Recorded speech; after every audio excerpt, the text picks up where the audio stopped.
Hello everyone, welcome to my channel Wangshan cute love story. तो friends, चलिए अब हम अपनी story cruel mafia and cute जगह का नेक्स्ट पार्ट शुरू करते हैं। और जिस किसी को भी मेरी स्टोरी अच्छी लगे तो प्लीज़ चैनल को सब्सक्राइब करना, लाइक करना और कमेंट के थ्रू मुझे ज़रूर बताना कि फैन फिक्शन आपको कैसा लग रहा है। तो चलिए स्टोरी की स्टार्टिंग करते हैं। तो स्टोरी के लास्ट पार्ट में हमने देखा था कि जहाँ भांगजी सिचैन को सब कुछ बताता है और वो वहीं सिचैन को विंग और बाकी लोग सबके बारे में बताता है, जिस पर सिचैन अपने भाई को देख पा रहे थे कि विंग के बारे में बात करते टाइम भांगजी का चेहरा किस तरीके से साय कर रहा था, जिस पर वो एक स्माइल करते हैं और कहते हैं, अच्छा तो मेरे भाई को कोई मिल गया है। जिस पर भांगजी कहता है, ऑफकोर्स गग्गा, मैं उससे बहुत प्यार करता हूँ।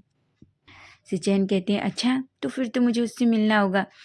तभी भांगजी कहता है, ऑफकोर्स गग्गा, मैं आपको उससे ज़रूर मिलाऊंगा, ऐसा कहता है और वहीं वो वहाँ से चला जाता है।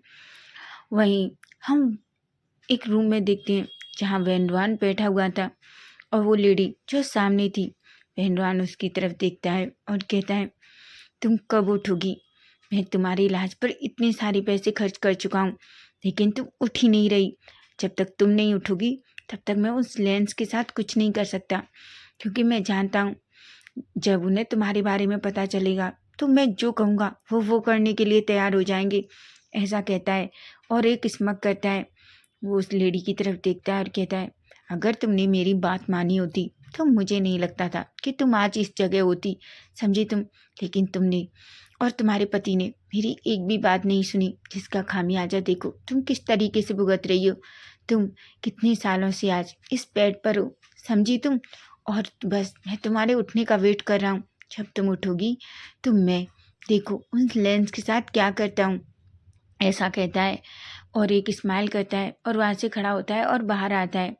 तभी वो जैसे ही नीचे आता है और अपने लिविंग एरिया के सोफे पे बैठ जाता है, तभी और वेंचाओ से कहता है, क्या तुम्हें उन ओमेगास के बारे में कुछ पता चला?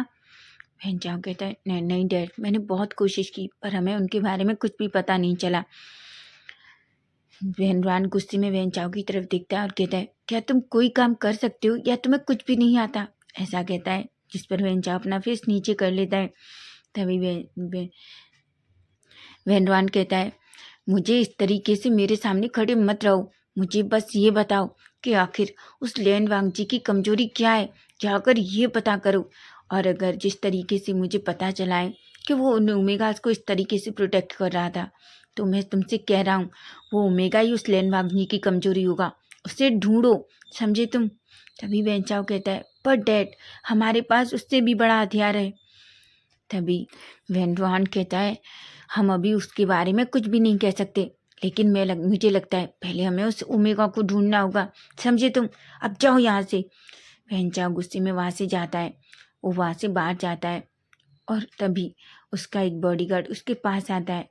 वो कहता है, सर क्या आप ठीक है? तभी वेंचाओ गुस्से में उसकी तरफ देखता है और कहता है, तुम्हें लगता है मैं ठीक हूँ? मुझे नहीं समझ में आता आखिर पिताजी को उन ओमेगा से क्या मतलब है, जबकि हमारे पास लेंस के खिलाफ सबसे बड़ा हथियार है, हम जो चाहें उनसे मांग सकते हैं, ऐसा कहता है। वो कहता है, पर सर मैंने बहुत कोशिश की पर मैं उन ओमेगास के बारे में कोई पता ही नहीं लगा पाया। तभी वेंचाओ कहता है, क्या जब तुम उस पर गोली चला रहे थे तो तुमने उन ओमेगास का फेस नहीं देखा? वो आदमी अपना सर नीचे करता है और कहता है, नहीं सर, क्योंकि जब उन्हें पहली गोली का एहसास हुआ तब भी उन लोगों ने उन ओमेगास को जल्दी में गाड़ी में बिठा लिया और वो खुद भी बैठ गए, हम उनका फेस बिल्कुल भी नहीं देख पाए। वेंचा अपनी मुट्ठियां भींचता है और कहता है, वांगजी मैं तुम्हें नहीं छोड़ूंगा, तुम्हारी वजह से मेरे डैड मुझे रोज बेइज्जत करते हैं, ऐसा कहता है और गुस्से में वहाँ से चला जाता है। अब वहीं हम वांगजी को देखते हैं। वांगजी, शुयांग और वेनिंग, वो दो सभी एक रूम में बैठे हुए थे। शुयांग कहता है, वांगजी अब तुम क्या सोच रहे हो? वांगजी कहता है, मुझे समझ नहीं आ रहा आखिर वेनरवान करना क्या चाहता है, नेक्स्ट प्लान उसका क्या है। शुयांग कहता है, तुम्हें पता है वो बहुत गुस्से में है, क्योंकि हमने ऑलरेडी उसके दो जहाज और उसके काले धंधे के बारे में और उसके ओमेगा हमने पहले ही छुड़वा दिए हैं, इस वजह से तुम्हें पता है वो बहुत गुस्से में है, वो अभी कुछ ना कुछ तो ज़रूर हमारे साथ करेगा। वांगजी कहता है, उससे भी ज़्यादा डर मुझे विंग के लिए लग रहा है। शुयांग कहता है उसकी चिंता मत करो, मैंने पहले से ही उन तीनों के लिए अपने बहुत ही काबिल बॉडीगार्ड्स वहाँ लगा रखा है ताकि वो उन पर नज़र रख सकें। उन्हें कुछ भी ऐसा लगता है तो वो कंपलसरी हमें कॉल करेंगे। वांग जी कहता है ठीक है, वो मैं समझता हूँ। तभी वांग जी खड़ा होता है और कहता है ठीक है, मुझे मॉम से मिलने जाना है, मॉम बहुत गुस्सा है और वैसे भी कल से मैं मॉम से मिला नहीं हूँ, ऐसा कहता है और खड़ा होता है। शुयांग और फैनिंग भी खड़े होते हैं। वांग जी जो सीधा उसका बाहर निकलता है उस रूम से और अपनी कार में बैठता है और सीधा अपने घर के लिए निकल जाता है। अब हम थोड़ी देर बाद का सीन देखते हैं जहाँ हम देखते हैं वांग जी जैसे ही लैन मैंशन में एंटर करता है, लैनी जैसे ही वांग जी को देखती है वो दौड़कर वांग जी के पास आती हैं और कहती हैं वांग जी मेरा बच्चा कैसे हो तुम। वांग जी कहते हैं मॉम मैं बिल्कुल ठीक हूँ, आप इतना परेशान क्यों हैं। लैनी कहती है क्या कहा तुमने, मैं परेशान क्यों हूँ? वो तुम्हारे पीछे इतने सारे गुंडे लगे हुए थे और तुम कहते हो कि तुम ठीक हो, सच बताओ क्या तुम ठीक हो ना। हाँ जी कहते हैं ऑफ कोर्स मॉम मैं बिल्कुल ठीक हूँ, आप सच में बहुत परेशान होती हैं। ऐसा कह के वो अपनी मॉम को हक कर लेता है। लैनी कहती है तुम जानते हो मैं तुम्हें कितना प्यार करती हूँ, समझे तुम, और तुम अपनी माँ से ऐसे कैसे कह सकते हो, माँ हमेशा अपने बच्चों के लिए ऐसे ही वरिड होती है, समझे तुम, ऐसा कहती है। जिस पर वांग जी अपनी मॉम की तरफ देखता है और उसका फेस पकड़ के अपनी मॉम के फोrehead पे किस करता है और कहता है मॉम आपको पता है आप दुनिया की बेस्ट मॉम हो। लैनी एक स्माइल करती है और कहती है अच्छा, और अब बताओ तुम अपनी मॉम को इतना सारा क्यों खुश कर रहे हो। वांग जी कहता है क्या क्या मैं अपनी मॉम को खुश नहीं कर सकता, ऐसा कहता है। लैनी कहती है वो छोड़ो, क्या तुमने कुछ खाया। वांग जी कहता है हाँ, पर सच में मुझे बहुत भूख लगी है क्योंकि मैं अपनी माँ के हाथ का खाना खाना चाहता हूँ। लैनी वांग जी का हाथ पकड़ती है और उसे किचन में ले जाती है। वो वहीं उसे डाइनिंग टेबल के पास बिठाती है और अच्छा सा खाना उसके सामने सर्व करती है। वांग जी सच में अपनी मॉम से बहुत प्यार करता है। लैनी जब वांग जी की तरफ देखती है और कहती है खाओ। वांग जी कहता है नहीं, मैं चाहता हूँ कि मॉम मुझे खिलाए। लैनी कहती है वांग जी तुम कब बड़े होगे, ऐसा कहती है और अपने हाथ से खिलाने लगती है। तभी वहाँ सिचैन आते हैं। सिचैन कहते हैं मॉम ये बहुत गलत बात है। वांग जी और लैनी दोनों सिचैन की तरफ देखते हैं और कहते हैं क्यों। तभी लैनी वांग जी कहता है पर गगा गलत बात क्यों है। सिचैन कहते हैं मॉम आप मुझे तो कभी इतने प्यार से खाना नहीं खिलाती, आप हमेशा वांग जी को खिलाती हैं। लैनी कहती है क्योंकि वो छोटा है। सिचैन जो वांग जी की तरफ बड़ी बड़ी आंखों से देखती हैं और अपने मुंह में बड़बड़ाते हुए कहती हैं ये किधर से छोटा है जो दोनों हाथ से इस तरीके से हथियार चलाता है जैसे उनके उसके कोई खिलौने हो, और आप कह रहे हैं ये छोटा है। तभी वांग जी जब अपनी गगा को दिखता है और उन्हें एक आंख मारता है और एक छोटी सी स्माइल करता है। सिचैन कहती है वांग जी एक स्माइल करता है। तभी तभी लेनी सिचैन की तरफ देखती है और कहती है वैसे सिचैन तुम और चैंग कब शादी करने वाले हो। सिचैन कहती है क्या। लेनी कहती है हाँ, क्या तुम चैंग से शादी करने वाले नहीं हो। सिचैन कहता है ऑफकोर्स मॉम, तो फिर तुम कब सोच रहे हो उससे शादी करने की। वैसे भी मैं सोच रही हूँ मैं इस बारे में मैडम यू और जियांग पेमियान से बात करूँ। सिचैन एक स्माइल करती है और कहती है मॉम जैसा आपको अच्छा लगे। मैं लेनी खुश हो जाती हैं और कहती हैं ठीक है, मैं जल्दी से मैडम यू और जियांग पेमियान से तुम्हारे और चैंग के रिश्ते की बात करती हूँ, ऐसा कहते हैं। बेचारे सिचैन एक स्माइल करती हैं और वहाँ से चले जाते हैं। वहीं हम विंग को देखते हैं। विंग जो अपने रूम में था वो बार बार अपने फ़ोन को देख रहा था। वो अपने पायोटी लिप्स बनाता है और कहता है क्या उन्हें मेरी बिल्कुल याद नहीं आ रही। वो जब से गए उन्होंने मुझे कॉल भी नहीं किया और कहते हैं मुझसे बहुत प्यार करते हैं, वो बहुत बुरे हैं, ऐसा कहता है और बार बार अपने फ़ोन को देखने लगता है।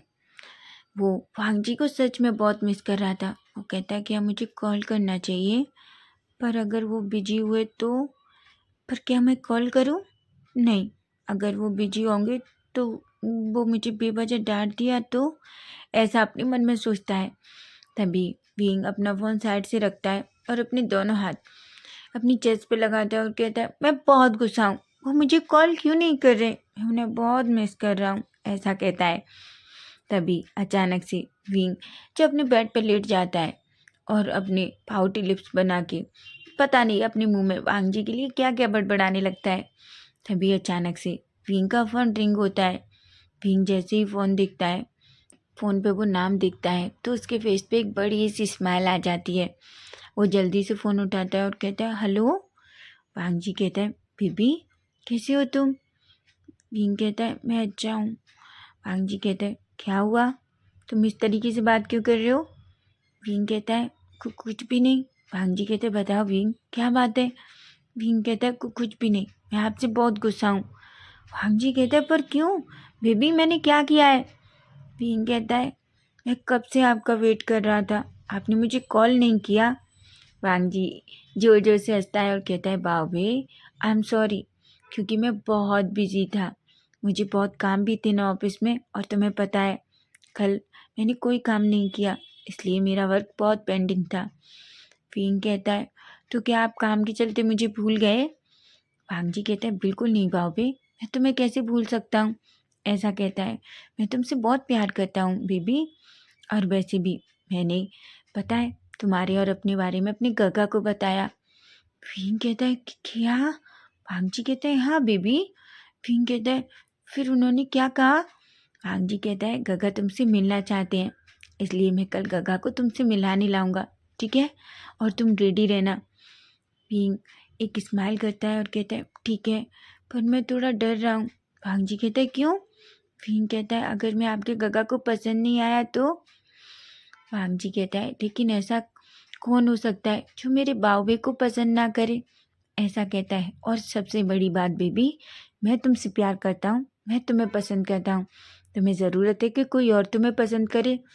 विंग जिसका फेस पूरी तरीके से रेड हो जाता है। तभी वांग जी कहता है वाओ बे, मुझे तुम्हारी बहुत याद आ रही है। विंग कहता है अच्छा। वांग जी कहता है हाँ, मैं तुम्हें सच में मिस कर रहा हूँ, मैं चाहता हूँ कि मैं दौड़कर तुम्हारे पास आऊँ और सच में तुम्हारे पास आके तुम्हें बहुत अच्छा सा एक पैशनेट किस करूँ और मैं तुम्हारे साथ। तभी विंग कहता है गगा। वांग जी एक स्माइल करता है और कहता है पर मैंने कुछ भी नहीं कहा विंग। विंग कहता है मुझे पता है आप कुछ सेमलेस ही सोच रहे होंगे। तभी वांग जी जोर जोर से हंसता है और कहता है पर भावे, मैं तो कह रहा था कि मैं तुम्हें कडल करके सो जाऊं। भावे तुम्हारे दिमाग में क्या क्या चलता है? विंग का पूरा फेस रेड हो जाता है और कहता है गगा मैं आपसे कोई बात करना नहीं चाहता, गुड नाइट। ऐसा कहता है और फ़ोन रख देता है। वांग जी जोर जोर से हंसता है और कहता है सच में मेरा पपी बहुत ज़्यादा शाय फील करता है। ऐसा कहता है और अपने बेड पे लेट जाता है। वो जो कुछ हुआ आज उसके बारे में सोचता है, लेकिन सच में वांग जी भी थोड़ा घबराया हुआ है क्योंकि वो वैन रोहन को जानता है। वो कैसे भी करके विंग या न्यूसन और जियांग के बारे में पता लगा ही लेगा। लेकिन फाइनली वांग जी विंग के बारे में सोचता है और उसे कब नींद आ जाती है उसे पता भी नहीं चलता। वहीं अब नेक्स्ट डे मॉर्निंग का सीन देखते हैं, जहाँ हम देखते हैं वांग जी जो रेडी होता है और फ्रेश पूरा रेडियो के नीचे आता है। वो देखता है उसकी मॉम ब्रेकफास्ट टेबल पर पहले से ही वांग जी का वेट कर रही थी। सिचेन भी वहीं थे और लैनकुरेन भी। तभी सिचेन कहते हैं वांग जी तुम आज इतना रेडी होके कहाँ जा रहे हो? वांग जी कहते हैं गगा मैं आपको किसी से मिलवाना चाहता हूँ। सिचेन कहते हैं क्या? वांग जी कहता है क्या आप मेरे साथ चलेंगे? सिचेन कहता है ऑफकोर्स, अगर वांग जी चाहता है तो मैं बिल्कुल चलूँगा। ऐसा कहता है। तभी लेनी कहती है आखिर तुम दोनों ब्रदर क्या बात कर रहे हो? सिचेन कहते हैं कुछ नहीं मॉम, बस मैं वांग जी के साथ जा रहा हूँ, वांग जी मुझे कहीं ले जाना चाहता है। लेनी कहती है ठीक है, पर तुम दोनों ब्रदर अपना अच्छे से ख्याल रखना, ठीक है? सिचेन कहते हैं। वहीं सभी अच्छे से ब्रेकफास्ट करते हैं। उसके बाद वांग जी और सिचेन खड़े होते हैं और वो सीधा मेंशन से बाहर निकल जाते हैं। रैन को रैन कहते हैं लेनी तुम देख रही हो ना वांग जी सिचेन से कितना प्यार करता है। लेनी कहती है ऑफ कोर्स, वो सिचेन से बहुत प्यार करता है और सिचेन भी। आज के ज़माने में जहाँ भाई भाई एक दूसरे को देख भी नहीं सकते, एक दूसरे को बस मारने के बारे में सोचते हैं, वहीं देखो ये दोनों भाई एक दूसरे के लिए जान भी दे सकते हैं। मैं बहुत खुश हूँ कि मेरे बच्चे एक दूसरे से इतना प्यार करते हैं। ऐसा कहती हैं, जिस पर कुरैन एक स्माइल करते हैं। वहीं सिचेन और वांग जी मंजिल से बाहर आते हैं, कार में बैठते हैं। सिचेन कहते हैं वांग जी वैसे तुम मुझे कहाँ ले जा रहे हो? वांग जी कहता है गगा मैं आपको विंग से मिलाने ले जा रहा हूँ। सिचेन कहते हैं क्या? वांग जी कहता है हाँ। ऐसा कहता है। सिचेन एक स्माइल करते हैं और वो दोनों वहाँ से निकल जाते हैं। वहीं हम विंग को देखते हैं। विंग जो सच में थोड़ा घबराया हुआ था क्योंकि उसे समझ नहीं आ रहा था कि वो क्या करे। सिचैन जो उससे मिलने आ रहे थे, अगर वो अपने मन में सोचता है, अगर वांगजिका के ब्रदर को मैं अच्छा नहीं लगा तो, अगर उन्हें मैं पसंद नहीं आया तो क्या वो मुझे वांगजिका से दूर कर देंगे? नहीं नहीं नहीं, मुझे उनके ऊपर अच्छा इंप्रेशन छोड़ना होगा, ऐसा कहता है। तभी दादी जो विंग को देख रही थी वो विंग से कहती है, विंग तुम्हें क्या हुआ है, तुम इतना खोए हुए क्यों हो? विंग कहता है, कुछ भी नहीं दादी, बस मैं तो, ऐसा कहता है और जल्दी से अपना काम करने लगता है। दादी कहती है, पता नहीं इस बच्चे को अचानक से क्या हो जाता है, ऐसा कहती हैं। तो फ्रेंड्स नेक्स्ट पार्ट इसका हम कल देखेंगे। और आई नो फ्रेंड्स मैं छोटे पार्ट्स बना रही हूँ क्योंकि मैंने आपको बताया है कि मेरे इस चैनल पर फिर से कोई प्रॉब्लम आ गई है और यूट्यूब ने इसे डिमोनेटाइज कर दिया है। इसकी प्रॉब्लम जब तक सॉल्व नहीं होती तब तक फ्रेंड्स मैं ऐसे छोटे छोटे पार्ट ही आपके लिए डालूंगी। ठीक है, बाय बाय, टेक केयर। और स्टोरी अच्छी लगे तो प्लीज़ चैनल को सब्सक्राइब जरूर करना।